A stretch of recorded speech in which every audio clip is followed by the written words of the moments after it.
Hello বন্ধুরা, হাজির হয়ে গেছি আরও একটি নতুন রেসিপি নিয়ে। আজকে নিয়ে চলে এসেছি একটি স্বাস্থ্যকর রেসিপি। ভীষণ কম সময় এবং কম উপকরণ দিয়ে খুব সহজভাবেই তৈরি করে নেওয়া সম্ভব এই ওটস বানানা স্মুদিটি। আজকালকার ব্যস্তময় জীবনে অনেকেই আমরা সকালবেলার ব্রেকফাস্টটা ঠিকঠাকভাবে করি না, অথচ সকালবেলার ব্রেকফাস্টটা খুব পুষ্টিকর এবং স্বাস্থ্যকর হওয়া খুব প্রয়োজন। সে কথা মাথায় রেখেই আজকে আমার এই রেসিপি। এই ওটস বানানার স্মুদিটি অনেকক্ষণ আমাদের পেটকে ভার রাখে এবং যারা ওয়েট লস জার্নিতে আছি তারাও এটা ভীষণ নিশ্চিন্তে খেতে পারি। এর মধ্যে কোনো রকম অ্যাডেড সুগার নেই। তো চলুন দেখে নেওয়া যাক আমরা কিভাবে তৈরি করে নিতে পারি খুব সহজেই এই রেসিপিটি।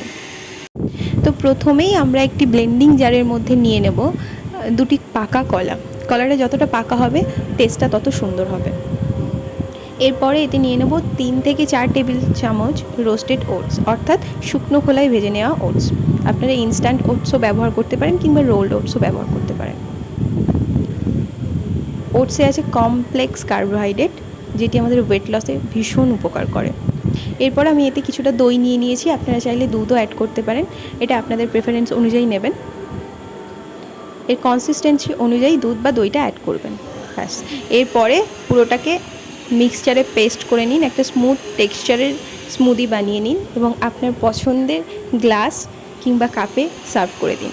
আমি আমার পছন্দ অনুযায়ী এতে কিছুটা চিয়া সিড এবং দারচিনির গুঁড়ো, সিনামন পাউডার অ্যাড করেছিলাম, আপনারা চাইলে নাও অ্যাড করতে পারেন।